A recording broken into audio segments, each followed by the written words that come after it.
Soviet union की एक B-59 submarine Caribbean sea में अमेरिका से सिर्फ चंद किलोमीटर दूर पानी के अंदर छुपी हुई हमला करने के लिए बिल्कुल तैयार थी।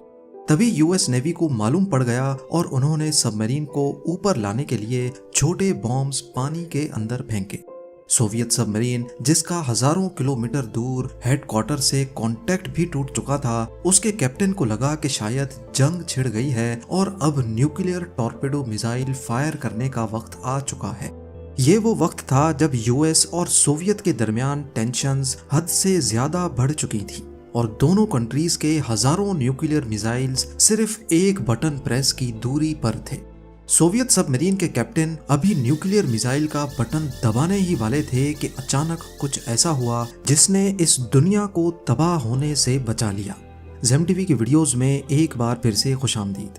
नाजरीन, ये वाकया इतिहास के उन 12 दिनों के दरमियान पेश आया था जब अमेरिका और सोवियत की कोल्ड वॉर काबू से बाहर हो रही थी। हुआ कुछ यूं था कि वर्ल्ड वॉर 2 में पूरी दुनिया ने हिरोशिमा और नागासाकी पर न्यूक्लियर हमले के साइड इफेक्ट्स और अमेरिका की खतरनाक शक्ल भी देख ली थी। अमेरिका की पावर को अगर कोई टक्कर दे सकता था तो वो था सोवियत यूनियन, क्योंकि वर्ल्ड वॉर 2 के फौरन बाद सोवियत यूनियन वो दूसरी कंट्री थी जो न्यूक्लियर टेक्नोलॉजी हासिल करने में कामयाब हो चुकी थी।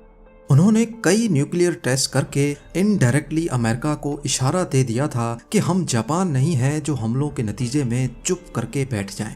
ये वो दौर था जब अमेरिका और सोवियत यूनियन के दरमियान कोल्ड वॉर चल रही थी। दोनों कंट्रीज एक दूसरे के खिलाफ अपने न्यूक्लियर वेपन्स को हर वक्त तैयार रखती थी, फिर चाहे हमला जमीन से करना हो, हवा से या फिर समंदर से। दुनिया को अच्छी तरह मालूम था कि दोनों में से अगर किसी एक ने भी न्यूक्लियर अटैक में पहल की तो अगली कंट्री भी उसका जवाब न्यूक्लियर मिसाइल से ही देगी और इसके नतीजे में होने वाली तबाही जापान के न्यूक्लियर हमलों से काफी ज्यादा भयानक होगी। इतनी ज्यादा कि ऐसा माना जा रहा था कि शायद दुनिया में से इंसानों की 70% पॉपुलेशन इसकी नजर हो जाएगी। इन हमलों को और ज्यादा इफेक्टिव बनाने के लिए अमेरिकन और सोवियत बॉम्बर एयरक्राफ्ट्स हर वक्त हवा में रहते थे। उनकी न्यूक्लियर सबमरीन्स भी इंटरनेशनल वाटर्स में एक दूसरे से छुपकर सिर्फ एक इशारे का वेट करती थी। इसके अलावा अमेरिका ने अपने न्यूक्लियर वेपन्स टर्की और इटली में भी इंस्टॉल कर दिए, क्योंकि ये दोनों कंट्रीज नेटो अलाई थीं और सोवियत यूनियन के बॉर्डर से बहुत करीब भी थी। इससे अमेरिका की पोजीशन ज्यादा स्ट्रॉन्ग हो गई, क्योंकि यहाँ से सोवियत यूनियन के वेस्टर्न पार्ट को अटैक करना मजीद आसान होगा। पर जब ये खबर सोवियत यूनियन को मिली तो उन्होंने भी अपने न्यूक्लियर वेपन्स को अमेरिका के करीब इंस्टॉल करने का फैसला किया। इस काम के लिए सबसे बेस्ट स्पॉट और कोई नहीं बल्कि अमेरिका से सिर्फ 200 किलोमीटर साउथ ईस्ट में वाक़े क्यूबा आइलैंड था। उस वक्त क्यूबा में प्रो कम्युनिस्ट गवर्नमेंट थी जो अमेरिका को किसी भी सूरत हजम नहीं हो रही थी। अमेरिका की नज़र में क्यूबा सोवियत यूनियन का अलाई था, क्योंकि सोवियत यूनियन ही असल में कम्युनिज्म का गढ़ था। कम्युनिज्म का मतलब है कि सारे बिजनेसेस गवर्नमेंट के कंट्रोल में रहेंगे और सबको उसका इक्वल हिस्सा मिलेगा, यानी समाज में अमीर या गरीब जैसी क्लासेस नहीं बन पाएंगी। जबकि अमेरिका चाहता था कि पूरी दुनिया में कैपिटलिस्ट सिस्टम चले, एक तरह की फ्री मार्केट हो, जो चाहे बिजनेस करे और अपना प्रॉफिट जनरेट करे। अमेरिका अपने बराबर में क्यूबा पर हमला करके वहां भी कैपिटलिस्ट निजाम लाना चाहता था, लेकिन क्यूबन प्रेसिडेंट फिडेल कैस्ट्रो को सोवियत यूनियन की सपोर्ट हासिल थी, जो क्यूबा को वेपन्स भी सप्लाई किया करते थे। पर क्यूबा के साथ अच्छे रिलेशंस बनाने की आड़ में सोवियत यूनियन कुछ और ही सोच रहा था। उस वक्त के सोवियत प्रेसिडेंट निकिता क्रश्चेव ने क्यूबन प्रेसिडेंट फिडेल कैस्ट्रो के साथ एक सीक्रेट डील क्रैक की, जिसमें यह तय पाया कि सोवियत यूनियन अपने inter continental ballistic missiles ICBM Cuba में इंस्टॉल करेगा और इसके बदले में वो क्यूबा को अमेरिका के हमले से भी बचाएगा। लेकिन इसका दूसरा फायदा ये था कि इस बहाने अब Soviet nuclear warheads south American region को भी आसानी से हिट कर सकेंगे। इस डील की किसी को कानो कान खबर तक नहीं पड़ी और सोवियत यूनियन ने टॉप सीक्रेट अंदाज में अपने ICBMs क्यूबा की मुख्तलिफ लोकेशंस पर इंस्टॉल करना शुरू कर दिए। पर यह खबर अफवाह बनकर पूरे अमेरिका में फैल चुकी थी। لوگوں میں خوف و ہراس پھیل گیا کہ فلوریڈا سے صرف 200 کلومیٹر دور کیوبا میں سوویت نیوکلیئر میزائلز انسٹال کیے جا چکے ہیں۔ وائٹ ہاؤس نے ان تمام خبروں کی تردید کی اور 1962 کے اسٹیٹ الیکشن کیمپین کے دوران لوگوں کو یہ یقین دلایا گیا کہ یہ تمام خبریں بے بنیاد ہیں۔ پر اس کی سچائی جاننے کی کھوج میں یو ایس ایئر فورس کے U-2 اسپائی پلین کو استعمال کیا گیا۔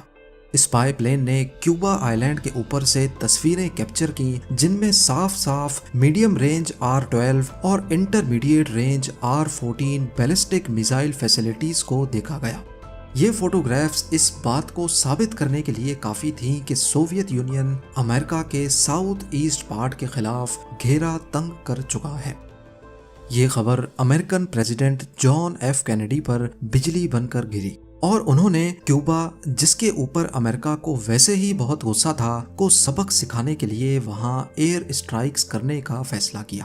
پلان یہ تھا کہ ایئر اسٹرائکس کر کے پہلے سوویت ICBMs کو ڈسٹروائے کیا جائے گا اور پھر فل فورس کے ساتھ کیوبا پر قبضہ کر لیا جائے گا، جو کہ کافی پہلے سے ڈیو تھا۔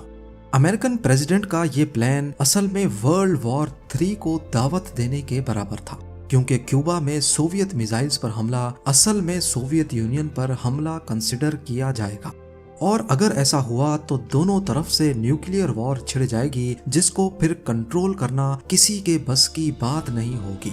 دوسری طرف جب سوویت یونین کو امریکہ کے ارادوں کا پتہ چلا تو انہوں نے حملے کا جواب دینے کے لیے اپنی کمر کس لی۔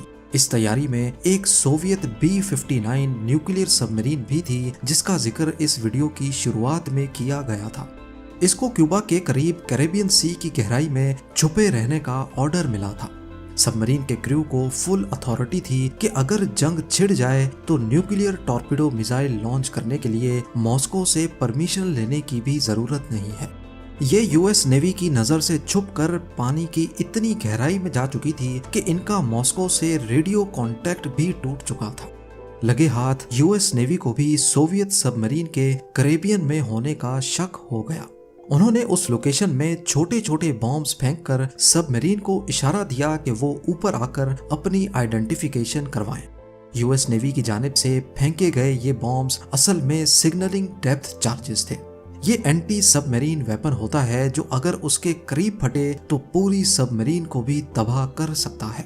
سوویت B-59 کے اندر موجود کیپٹن، جن کا ویسے ہی ماسکو سے کانٹیکٹ ٹوٹ چکا تھا، انہوں نے سمجھا کہ شاید جنگ چھڑ چکی ہے اور اب نیوکلیئر ٹارپیڈو میزائل فائر کرنے کا وقت آ چکا ہے۔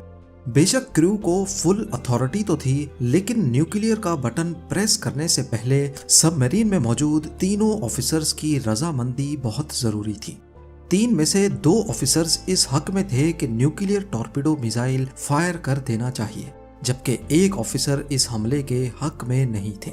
ایگزیکٹو آفیسر وسیلی آرکیپوف تھے تو B-59 کے سیکنڈ ان کمانڈ، لیکن انہوں نے باقی دونوں آفیسرز کے خلاف جانے کا فیصلہ کیا اور اسی بیچ ان تینوں میں بحث چھڑ گئی۔ آرکیپوف کا کہنا تھا کہ نیوکلیئر میزائل فائر کرنا بہت رسکی ہے، جبکہ ان کے پاس جنگ سٹارٹ ہونے کی کوئی کنفرمیشن بھی نہیں ہے۔ کئی منٹوں تک یہ بحث چلتی رہی اور اس کے بعد فیصلہ ہوا کہ B-59 کو سرفیس پہ لے جا کر پہلے ماسکو سے کانٹیکٹ بحال کیا جائے تاکہ اصل سچویشن کا اندازہ لگ سکے۔ جس وقت B-59 سب مرین میں یہ سارا واقعہ چل رہا تھا، اسی وقت اس بڑھتی ہوئی ٹینشن کو نیوٹرلائز کرنے کے لیے رشین اور امریکن پریزیڈنٹ کی میٹنگ ہوئی، جس میں یہ طے پایا کہ سوویت کیوبا سے اپنے نیوکلیئر میزائلز واپس تو منگا لے گا، لیکن صرف اس شرط پر کہ بعد میں امریکہ کیوبا پر قبضہ نہیں کرے گا۔ یہ تو ڈیل تھی جو پبلک کے سامنے رکھی گئی، لیکن بعد میں معلوم پڑا کہ امریکہ نے چپکے سے اس بات پر بھی حامی بھر لی تھی کہ وہ اٹلی اور ٹرکی سے بھی اپنے نیوکلیئر میزائلز کو ہٹائیں گے۔ 12 دنوں تک چلنے والی اس ٹینشن کو آج دنیا کیوبن میزائل کرائسس کے نام سے جانتی ہے۔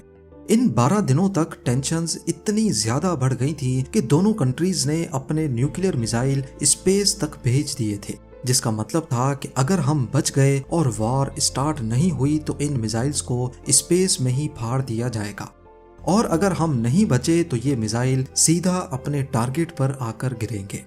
लेकिन क्योंकि ये क्राइसिस अब खत्म हो चुका था तो इन न्यूक्लियर मिसाइल्स को स्पेस में ही फाड़ दिया गया। उधर B-59 सबमरीन जब कैरिबियन के सरफेस पे पहुंची तो उन्होंने मॉस्को से कांटेक्ट किया, जिस पर उनको वापस सोवियत यूनियन जाने का ऑर्डर दिया गया। हिस्टोरियंस का मानना है कि एग्जीक्यूटिव ऑफिसर वसीली आर्किपोव दुनिया के वो शख्स रहे हैं जिनके इस तारीख साज फैसले की वजह से ही आज हम दुनिया में जी पा रहे हैं, वरना ये न्यूक्लियर वॉर इतनी शदीद होती कि शायद इस दुनिया में इंसानों का नामो निशान भी नहीं रहता। उम्मीद है जेम टीवी की ये वीडियो भी आप लोग भरपूर लाइक और शेयर करेंगे। आप लोगों के प्यार भरे कमेंट्स का बेहद शुक्रिया। मिलते हैं अगली शानदार वीडियो में।